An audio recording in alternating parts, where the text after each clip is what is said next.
To other updates. Visionary Chandrababu తాజాగా అద్భుతమైన vision ఒకటి బయటపెట్టారు. 99 పైసలకే కోట్లు విలువ చేసే ప్రభుత్వ భూమిని అయిన వాళ్లకు దోచిపెట్టేసి ప్రభుత్వ ఖజానాకు గండి కొట్టేసే స్కామ్కు స్కెచ్ చేశారు. ఇలా అప్పనంగా భూములు పందేరం చేసేందుకు ప్రైవేట్ వ్యాపారం నుంచి వేల కోట్లు నొక్కేసే స్కీమ్ను ఏమాత్రం సిగ్గు ఎగ్గు లేకుండా అమలు చేసేస్తున్నారు. డెకాయిటీలను మించిన దోపిడీపై సర్వత్రా విమర్శలు వెలువెత్తుతున్నా ఏమాత్రం వెనకడుగు వేయట్లేదు. ఆంధ్రప్రదేశ్ను హోల్సేల్గాను రిటైల్గాను అమ్మేయటానికి చంద్రబాబు రెడీ అయిపోయారని విపక్షాలు విరుచుకుపడుతున్నాయి. గతంలో తాను అధికారంలో ఉన్న 5 ఏళ్లు విశాఖ నగరాన్ని నిర్లక్ష్యం చేశారు చంద్రబాబు. ఆ తర్వాత ప్రతిపక్ష నేతగా ఉన్న 5 ఏళ్లు విశాఖ అభివృద్ధికి అడుగడుగునా అడ్డంకులు సృష్టించారు. గత ఎన్నికల్లో ముఖ్యమంత్రి అయిన తర్వాత అదే విశాఖపై మరింతగా కక్షగట్టారు. వేల కోట్ల విలువ చేసే ప్రభుత్వ భూముల్ని ఘోరాతి ఘోరంగా దారుణాతి దారుణంగా ఎకరా భూమిని 99 పైసలకే మడతెట్టేసే నిర్ణయం తీసుకున్నారు. ఐటీ కంపెనీల ముసుగులో రియల్ ఎస్టేట్ కంపెనీలకు చంద్రబాబు దోచిపెడుతున్నారు. విశాఖ నగరంలో చంద్రబాబు నాయుడి కూటమి ప్రభుత్వం అమలు చేస్తున్న భూ కుంభకోణం ఎంత దుర్మార్గంగా ఉందో మా ప్రతినిధి అనిల్ అందిస్తారు.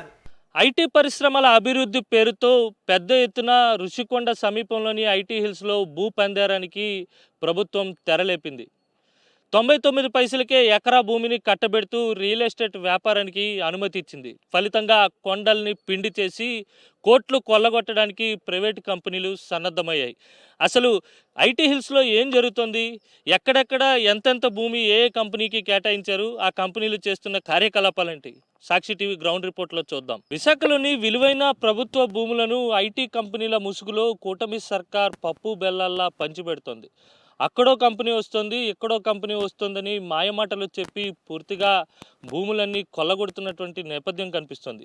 99 పైసలకే ఎకరా భూమిని ఇచ్చేటువంటి ఒక సరికొత్త విచిత్రమైన కాన్సెప్ట్ను తెరపైకి తీసుకొచ్చి ఆయా సంస్థలకు వేలాది కోట్లు విలువ చేసే భూములను కట్టబెడుతోంది. ప్రస్తుతం నేను ఐటీ హిల్ నెంబర్ 3లో ఉన్నాను.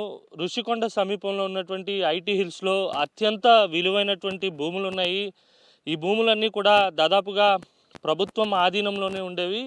ఐటీ కంపెనీల ముసుగులో ఇక్కడ ఉన్నటువంటి ఇంత విలువైనటువంటి భూములను పూర్తిగా ప్రభుత్వం ప్రైవేటు వ్యక్తులకు కట్టబెట్టేటువంటి ప్రయత్నం చేస్తుంది. ప్రస్తుతం మీరు చూస్తున్నటువంటి ఈ ల్యాండ్ అంతా కూడా రహేజా గ్రూప్కి దాదాపు 27 ఎకరాలు, ఎకరా 99 పైసలకే కట్టబెట్టింది. అయితే ఇక్కడ కంపెనీని నెలకొల్పడం అలాగే క్యాంపస్ను అభివృద్ధి చేయడం అనేది 55%లోనే చేస్తారు. మిగతా 45%లో కూడా పూర్తిగా రియల్ ఎస్టేట్ వ్యాపారం చేసుకోవడానికి కూడా ప్రభుత్వం అనుమతి ఇచ్చింది. అంటే ఇందులోని ఖచ్చితంగా మనం ఆలోచించాల్సినటువంటి విషయం ఏంటంటే ఉద్యోగాల కల్పన అలాగే ఐటీ డెవలప్మెంట్ ఎంత మేరకు జరుగుతుందనే విషయం ఒకటైతే, మరోవైపు రియల్ ఎస్టేట్ వ్యాపారం చేసుకోవడానికి కూడా ఈ ప్రభుత్వం అనుమతి ఇవ్వడం అనేది తీవ్ర చర్చకు దారితీస్తున్నటువంటి అంశం.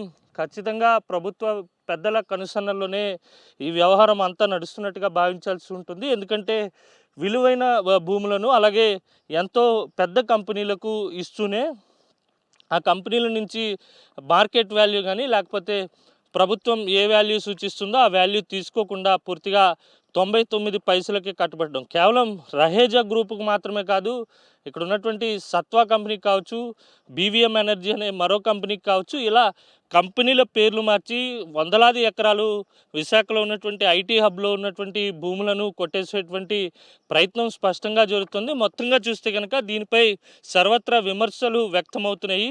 ఖచ్చితంగా ఈ నిర్ణయాన్ని వెనక్కి తీసుకోవాలని అంతా డిమాండ్ చేస్తున్నారు. వీడియో జర్నలిస్ట్ అప్పలరాజుతో కలిసి అనిల్, సాక్షి టీవీ ఐటీ హబ్ నుంచి. అత్యంత దారుణం ఏంటంటే 100 కోట్ల విలువ చేసే భూములను చంద్రబాబు నాయుడు ఉద్యోగాలు కల్పించే పరిశ్రమలకు కేటాయించడం లేదు.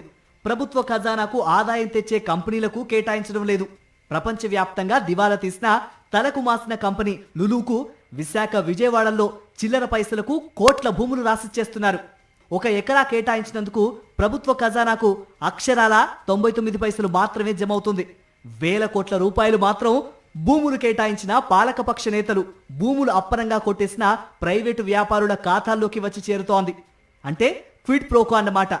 చంద్రబాబు నాయుడు రాజకీయ ప్రస్థానం అంతా ఆయన ముఖ్యమంత్రిగా ఉన్న ప్రతిసారి క్విడ్ ప్రోకో మీదనే చంద్రబాబు వ్యవహారాలు నడుపుకుంటూ వచ్చారు.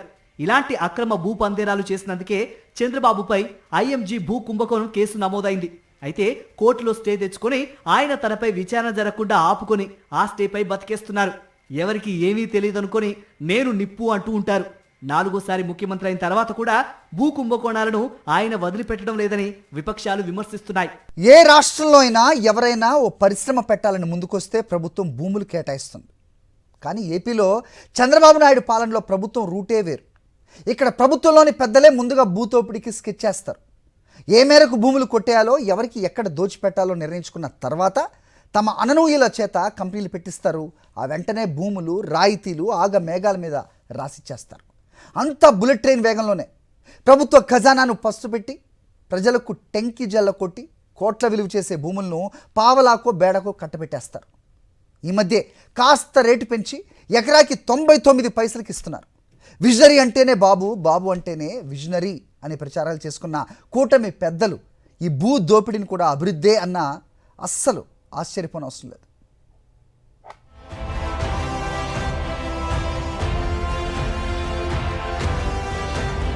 చంద్రబాబు నాయుడు 4వ ముఖ్యమంత్రి కాగానే విశాఖతో పాటు ఏపీలో విలువైన భూములపై కన్నేశారు.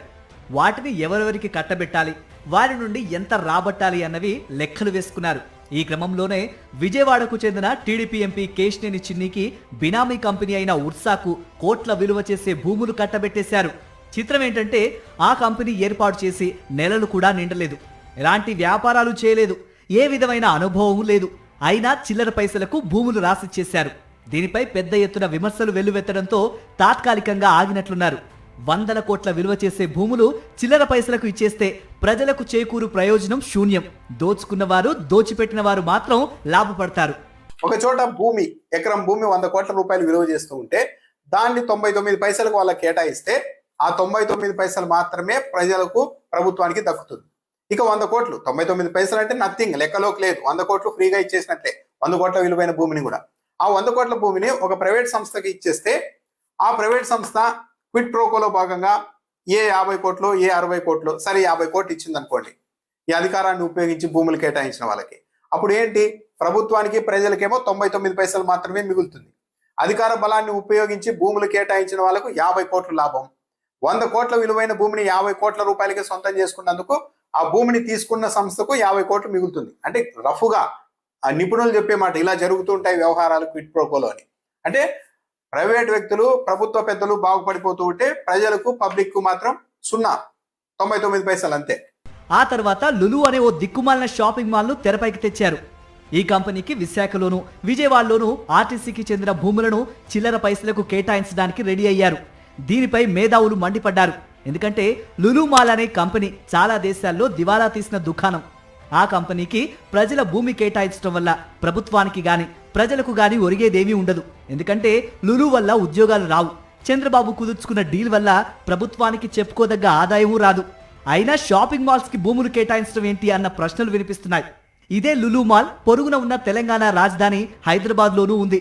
అక్కడ లులు యాజమాన్యం 100 కోట్లు పెట్టి భూములు కొని దుకాణం తెరిచింది. చంద్రబాబు నాయుడు మాత్రం ఈ లులుకి మితిమీరిన ఔదార్యం ప్రదర్శించారు.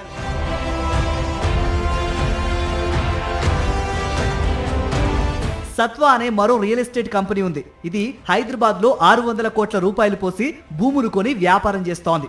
ఇదే కంపెనీకి విశాఖలో చంద్రబాబు మాత్రం ఎకరా 50 కోట్ల విలువ చేసే భూమిని 1.5 కోటికే కట్టబెట్టేస్తున్నారు. సత్వాకి భూ కేటాయింపుల వల్ల కూడా ఏపీకి ఒరిగిందేమీ ఉండదు. సత్వా యాజమాన్యానికి కోట్లకు కోట్లు లాభం ఉంటుంది. భూములు ఇచ్చినందుకు క్విట్ ప్రోకో కింద సత్వా యాజమాన్యం 100 కోట్ల ముడుపులు రాసిచ్చే అవకాశం ఉంటుంది. ఏపీ ఖజానాకు మాత్రం దమ్మిడి ప్రయోజనం ఉండదు.